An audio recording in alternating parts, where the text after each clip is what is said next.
सभी को मेरा सादर जय जय। कैसे हैं आप सभी? सबसे पहले तो मेरा फेसबुक, यूट्यूब और इंस्टाग्राम पे जो लोग मेरे लाइव देख रहे हैं, जो मुझे बाद में देखेंगे, उन सभी को मेरा प्यार भरा नमस्कार।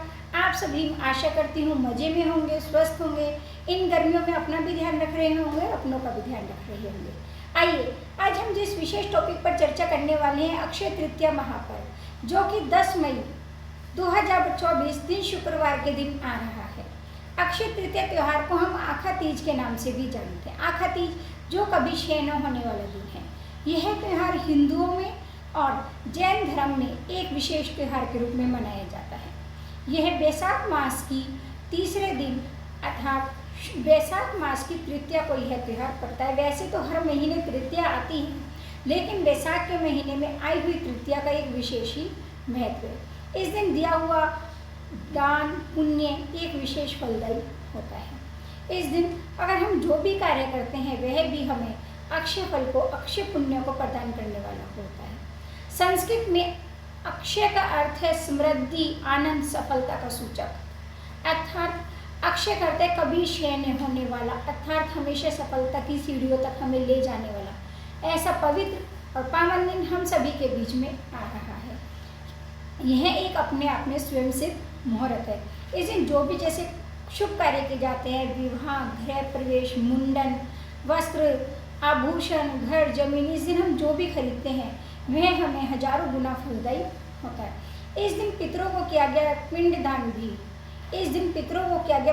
भी एक अक्षय फल को हमें प्रदान करता है। अगर हमें पितृ संबंधित कुछ दोष है तो उस दिन हमें दान पुण्य करने से हमारे यह दोष भी खत्म हो जाता है।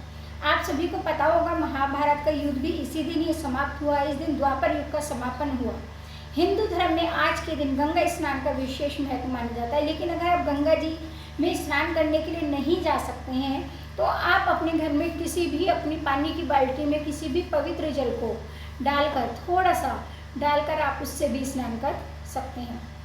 क्यों है यह विशेष दिन? क्या है इस विशेष दिन की खासियत? क्यों हम सभी इस विशेष दिन को मानते हैं? क्यों? क्योंकि आज ही के दिन ब्रह्मा जी के पुत्र अक्षय जी का जन्म दिवस हुआ। इस दिन विश्वकर्मा जी का भी, परशुराम जी का भी जन्म दिवस मनाया जाता है। महाभारत का इसी दिन समापन हुआ। जी बिल्कुल, परशुराम जी का मैंने आप सभी को बताया, परशुराम जी का जन्म इस दिन ही हुआ। और सूर्य भगवान ने पांडवों को इस दिन अक्षय पात्र का दान किया। देवादिदेव 1008 श्री आदिनाथ भगवान ने कठिन तपस्या के बाद हस्तिनापुर नगरी में आज ही के दिन इच्छुक रस का आहार ग्रहण किया था। इसी दिन प्रसिद्ध तीर्थ धाम बद्रीनाथ के कपाट भी खोले जाते हैं। जगन्नाथ भगवान के सभी रथ को बनाना इसी दिन प्रारंभ किया जाता है। आज ही के दिन से उत्तराखंड की 4 धाम यात्राएं शुरू होती है। यमुनोत्री, गंगोत्री, बद्रीनाथ, केदारनाथ की यात्रा इसी दिन से आरंभ की जाती है। अक्षय तृतीया अपने आप में बहुत ही स्वयं सिद्ध मुहूर्त है। कोई भी शुभ कार्य इस दिन किया जा सकता है। अक्षय का मतलब है कभी भी क्षय न होने वाला दिन। इस दिन सोना चांदी खरीदना शुभ माना जाता है। पंखा, मटका, पानी का दान इस दिन बहुत शुभ होता है। घर में अगर बरकत नहीं हो रही है, अगर हमारे घर में बरकत नहीं हो रही है और इस दिन हम प्रातःकाल गंगा जल घर में अगर हम इसका स्प्रिंकल कर देते हैं, अगर हम इसका छिड़काव कर देते हैं तो इससे हमारे घर में जितनी भी नेगेटिव एनर्जी है वह सभी खत्म हो जाती है। इस दिन हमें मंदिर जी में जाके भगवान का थोड़ा सा अभिषेक लेकर आना चाहिए और उसे अपने घर के दरवाजे पे, चौखट पे, सब जगह इसको डालना चाहिए। हमें अभिषेक इस तरह से डालें कि वह हमारे ज़मीन पर ना आए। और इस दिन हमें क्या करना चाहिए? नामकरण कर सकते हैं हम इस दिन, शादी विवाह कर सकते हैं, मुहूर्त कर सकते हैं, सगाई कर सकते हैं, बच्चों का कहीं पर हम एडमिशन भी करा सकते हैं। जैसे हम अपने घर में दिवाली पे घर पे सारा कचरा अपने घर से बाहर निकाल देते हैं, इस दिन भी हमें अपने घर में जितनी भी हमारे कचरा है वह हमें अपने घर से पहले दिन आउट कर देना चाहिए। इस दिन हमें अपने घर में झाड़ू का प्रयोग ज़्यादा नहीं करना चाहिए। इस दिन हमें झाड़ू नहीं लगानी चाहिए। क्यों? क्योंकि उस दिन झाड़ू में लक्ष्मी जी का वास होता है। उस दिन सिर्फ हम अपने घर को हल्के से कपड़े से पोंछ सकते हैं और हमें अपने घर में झाड़ू नहीं लगानी चाहिए। इस दिन हमें मंदिर जी में भक्तांग स्तोत्र का पाठ करना चाहिए।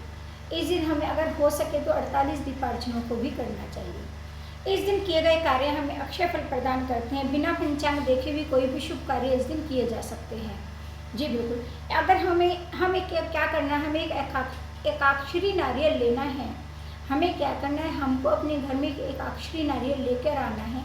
उसे हम पहले दिन भी लेकर आ सकते हैं। पूजा स्थान पर लाल रंग के कपड़े में उसे दीप और धूप दिखाते हुए रख दें। ओम श्रीम श्रीय नमः कि हमें इसमें 11 जाप करनी है। ओम श्रीम श्रीय नमः कि 11 जाप करते हुए या जिन सहस्त्र नाम का पाठ करते हुए हमें इसे अपने घर के गल्ले में या तिजोरी, जहाँ हम अपने सारा सामान रखते हैं, अपने पैसे रखते हैं, अपना जेवर रखते हैं, हमें एकाक्षनी नारियल को वहाँ पर सतिया बनाते हुए स्थापित कर देना चाहिए।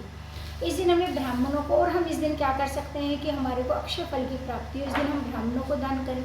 ब्राह्मणों को हम जो सत्तू मैंने आपको बताया, मटका, इस दिन हम सबको हम अब क्या करें, उस दिन हमें सुबह प्रातःकाल उठ के एक मटके में या बाल्टी में पानी भर लें, उसमें हम थोड़ा सा शरबत मिला लें और उसके बाद हमें उन्हें गरीब लोगों में बांटना चाहिए। उस दिन दिया हुआ दान पुण्य और पानी का दान बहुत विशेष फलदायी होता है। जी बिल्कुल। अगर हम इस दिन सोना नहीं खरीद सकते, वैसे तो इस दिन सोना खरीदना भी शुभ और फलदायी होता है, लेकिन अगर हम सोना नहीं खरीद सकते तो उस दिन हमें चांदी खरीद लेनी चाहिए, क्योंकि चांदी में भी माँ लक्ष्मी जी का वास होता है। उस दिन हम कोई चांदी का सिक्का खरीद सकते हैं, चांदी से संबंधित कोई धातु खरीद सकते हैं, चांदी की कोई भगवान की प्रतिमा खरीद सकते हैं, चांदी का कलश खरीद सकते हैं, हम चांदी का कोई भी सामान घर में खरीद कर ला सकते हैं। इस दिन हम अपने घर में कौड़ियों को खरीद के लेके आना चाहिए। अगर हम अपने घर में सोना नहीं खरीद के ला सकते तो इस दिन हमें कौड़ी खरीद कर लेके आनी चाहिए। हमें 5 या 7 कौड़ी हम खरीद कर लेकर आएँ, अपने पूजा घर में उसे रखें, उसकी दीप धूप करें, उसके बाद उसे लाल कपड़े में बांध कर उसे अपने तिजोरी में रख दें। उस दिन हमें तिजोरी में कौड़ी बांधने से, रखने से हमारे यहाँ धन का आवागमन होता है, धन की बरकत होती है। मैं आपको जो भी रेमेडी बताती हूँ मैं बहुत छोटी और सरल बताती हूँ कि आप सभी लोग कर पाएँ और आप सभी को आसानी से अवेलेबल भी। अवश्य से करें, खुद भी करें, अपने औरों को भी बताएं, जिससे हमारा तो लाभ हो ही, हमारे प्रियजनों का और सब जनों का भी लाभ हो। ऐसी अच्छी रेमेडी के साथ मैं आपसे जल्दी से जल्दी फिर मिलती रहूँगी। तब तक के लिए सादर जय जय। आप सभी का दिन मंगलमय हो और शुभ में हो।